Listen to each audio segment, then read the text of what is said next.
Salve Maria Imaculada e viva Cristo Rei, aqui Thiago Bruno, missionário e jornalista católico, para o canal Católicos de Verdade.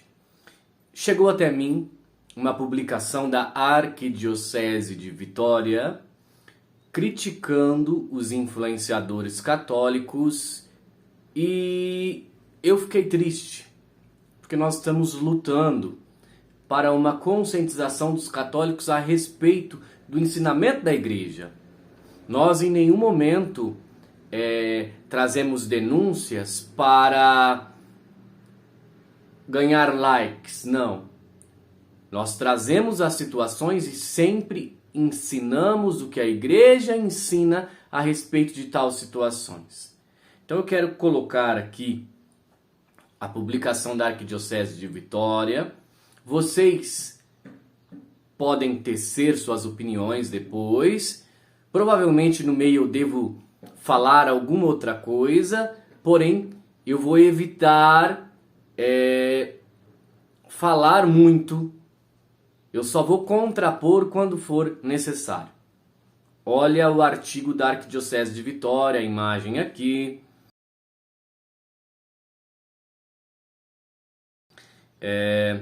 Em tempos de redes sociais e crescimento do uso da mídia para atingir o povo conquistando seguidores, muitos influencers cristãos de muito longe estão atrapalhando o projeto pastoral conduzido pelas dioceses locais. O que se propõe como caminhada eclesial na diocese é corrompido a partir de fora com verdadeiros gurus que levam as pessoas mais simples para outro caminho. Ou seja, aqui essa publicação que está na Arquidiocese de Vitória fala que os influencers católicos, aqui no caso, porque cristãos, mas católicos, porque os influencers católicos que tratam a respeito da doutrina católica, eles estão atrapalhando o projeto de evangelização e são gurus que atrapalham o projeto de evangelização. É isso que eles estão falando. Pois bem, olha lá. Esses influenciadores externos à comunidade estão criando um magistério eclesiástico, entre aspas, contra o Concílio Vaticano II e contra o Papa Francisco. Expressão do verdadeiro magistério da igreja. Isso daqui não é verdade. Os influenciadores católicos não estão fazendo isso. Nós estamos defendendo a doutrina da igreja, inclusive o Concílio Vaticano II. Por exemplo, nas celebrações das missas, no documento Sacrosanto Concílio, não fala nada desses absurdos que ocorrem muitas vezes nas celebrações das Santas Missas. Inclusive pede partes em comum em latim, canto gregoriano na missa, coisas que na maioria das vezes não são feitas. Ou seja, aqueles que dizem defender o Concílio Vaticano II, eles não cumprem o que está escrito nos documentos do Concílio Vaticano II. Olha para vocês verem que interessante é isso. Tá, mas eu vou ler esse artigo todo e depois vocês podem expressar suas opiniões nos comentários, não tem problema nenhum. Nós somos democráticos aqui quando querem tecer comentários construtivos.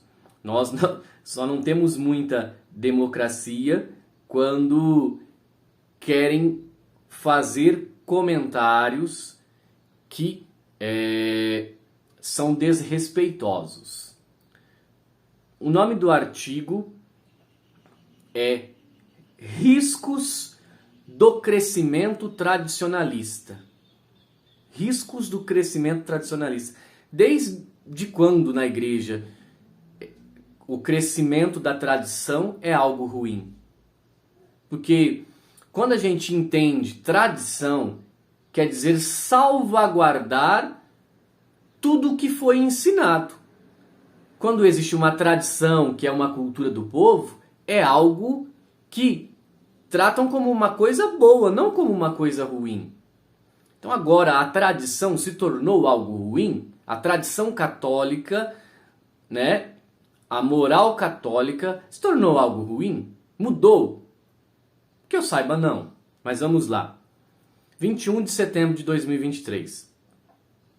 Há um ano atrás, o Papa Francisco, após uma viagem ao Canadá, de maneira muito clara e direta, apontou para um problema que tem crescido muito com a formação de grupos, comunidades, seminários que vão aderindo inconscientemente ou intencionalmente ao tradicionalismo. Há inclusive até ordenação de bispos sem o consentimento papal. A polarização política que penetrou na igreja contribuiu muito para essa onda nefasta e perversa, que perverte o evangelho e o magistério da igreja. Engraçado, tem que mostrar o que nós estamos fazendo que é contra o magistério da igreja. Quando se ataca o Papa ou a Conferência Episcopal, a intenção que permeia esse ato não é a fidelidade ou a fé cristã, mas o enfraquecimento da autoridade eclesial para corromper as comunidades, as paróquias, o povo de Deus segundo interesses particulares. Pois bem,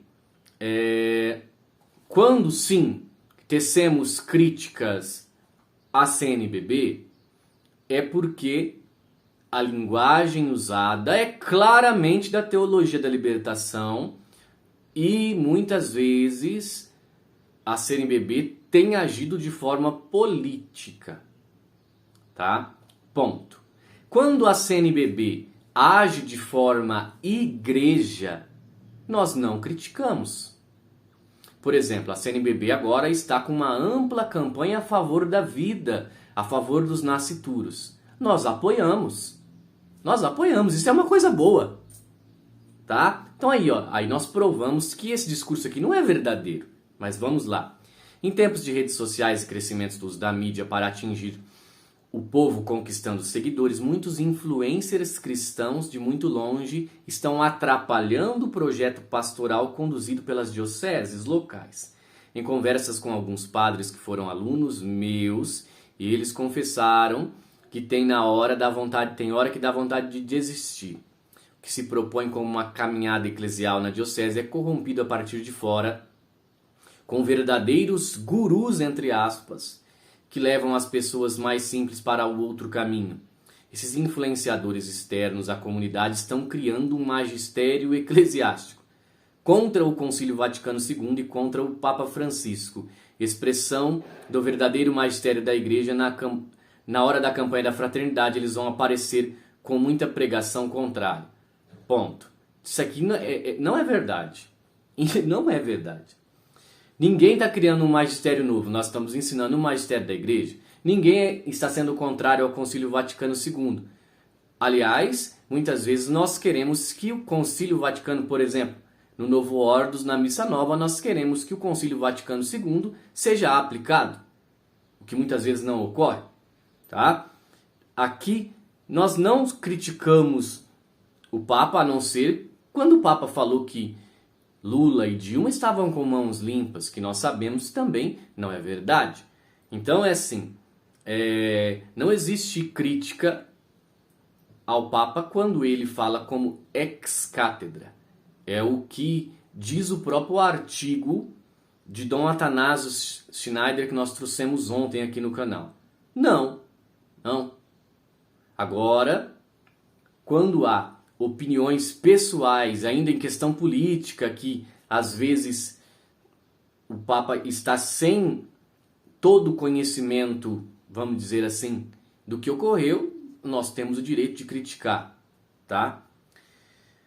E sobre a campanha da fraternidade, nós sabemos que ela é usada ideologicamente muitas vezes pela teologia da libertação. Isso daqui não é... Nós provamos, nós mostramos e provamos.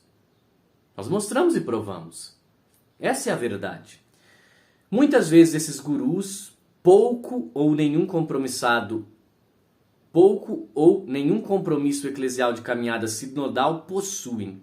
Acham que são os únicos capazes de salvar o mundo. Muitos deles também influenciam na formação de seminaristas que estão se preparando para o sacerdócio. O responsável pela formação dos seminaristas da igreja particular é o bispo local, a quem cabe o munus episcopal. Olha, olhando isso daqui, né, não sei. Os professores da teologia da libertação podem influenciar os seminaristas. Se for da teologia da libertação, tá tudo certo. Agora, se for para a tradição, tá errado. Eu acho que existe uma ambiguidade grande aqui. O que é a igreja? O que é o depósito de fé da igreja? O que a igreja ensina nesses 2000 anos? Se mostrar algo que nós estamos ensinando aqui nesse canal, né? E eu também conheço muitos outros canais que são ótimos e que não estão ensinando nada contra do que a igreja ensina. Ótimos apostolados aí no Instagram, por exemplo, Educar para o Céu, Escolástica da Depressão, vários outros aí, bons canais que estão ensinando a verdade católica, nada além disso. Alerta católico também, tá. O Papa Francisco, timoneiro da barca de Pedro, a igreja assim esclarece dizendo quem são os tradicionalistas e o que representam. Acho que isso está muito claro. Uma igreja que não desenvolveu seu pensamento no sentido eclesial é uma igreja que anda para trás. E esse é o problema de hoje, de muitos que se dizem tradicionalistas. Não são tradicionalistas, são atrasados, vão para trás, sem raízes. Sempre foi feito assim. No século passado foi feito assim, e o andar para trás é um pecado, porque não avança com a igreja. Diante do pecado eclesial, a posição da igreja ao longo da história é muito clara.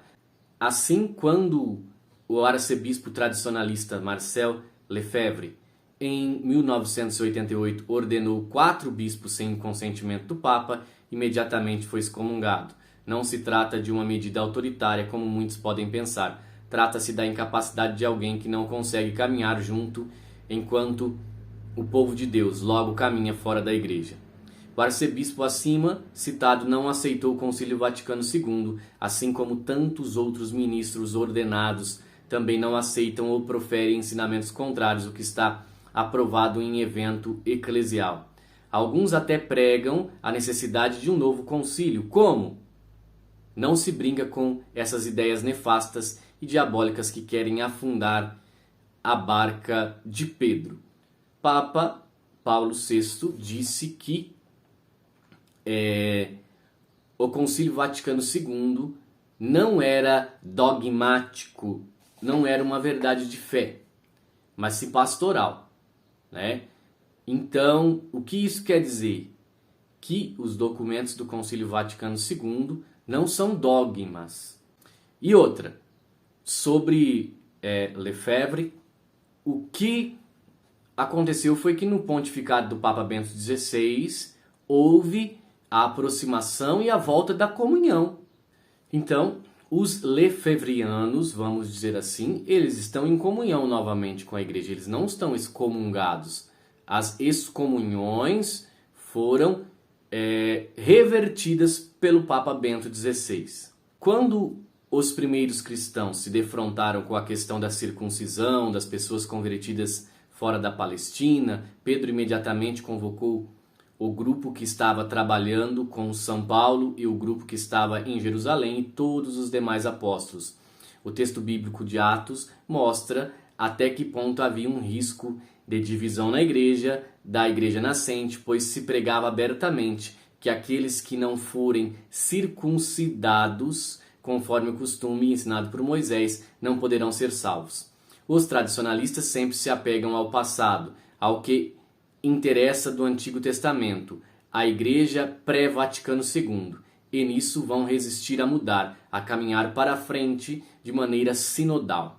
Por isso o magistério da Igreja é muito zeloso na preservação e no cuidado com a unidade eclesial. Quem não quiser caminhar juntos tem a liberdade de buscar outro barco ou mesmo uma canoa furada, porém não permanecerá em comunhão com o Papa e com a Igreja. É profundamente preocupante como muitos nutrem tanto amor pelos costumes eclesiais pré-Vaticano. Não se trata de questão estética ou de saudade, é a incapacidade de avançar. Demonstra a incapacidade de conviver, celebrar, de viver em comunhão. O concílio nos fez olhar para a frente, retroceder como querem os tradicionalistas. Não apenas é pecado, mas colabora para definhar a igreja. Na realidade, creio eu que Bento XVI ele fez um trabalho muito bom nesse continuar do caminhar da igreja, né? Trouxe alguns aspectos que haviam sido um pouco esquecidos, mas que não haviam sido tirados da igreja. Então é isso. O povo de nossas comunidades nas cidades e no interior, cuidado com o santo de fora. Sempre ouvi esse ditado. Nem tudo que reluz é ouro. O primeiro compromisso assumido no batismo é caminhar junto na comunidade, na paróquia, na diocese. Nossa igreja terá pela frente cada vez mais desafio de fortalecer a comunidade local conforme o projeto pastoral estabelecido coletivamente e conduzido pelo bispo da igreja local. Não existe projeto pastoral de alguma pessoa mais iluminada que se diz salvadora do mundo. Agora, diante disso eu quero que o seu Edebrand Cavalieri, que foi quem escreveu esse artigo e que está na Arquidiocese de Vitória, então, portanto, a Arquidiocese ela comunga dessa mesma opinião, eu quero que ele prove um influenciador católico, um desses apostolados aqui que citei, por exemplo, que se dizem salvador do mundo. Isso aqui é uma afirmação muito séria. Salvador do mundo, está falando aqui. Eu, de maneira alguma, eu me considero salvador de nada. A única coisa que eu tento fazer é ensinar o que a igreja sempre ensinou, com o catecismo da igreja católica. Isso que nós temos ensinado. Ensinar o catecismo com o direito canônico, os documentos da igreja, é errado agora? Pensemos, porque é isso que tem ocorrido. Não querem que ensinemos os documentos da igreja. Para onde o Espírito Santo nos aponta no momento atual? Para o caminho sinodal, e por isso o título do sínodo que está acontecendo e chegará ao ponto mais alto em outubro é Por uma Igreja Sinodal, Comunhão, Participação e Missão. A perspectiva tradicionalista não contempla esse caminho. Ele está falando que a tradição e o caminho sinodal são antagônicos aqui, ou seja, são opostos. Que eu saiba, a tradição da igreja, ela sempre foi preservada.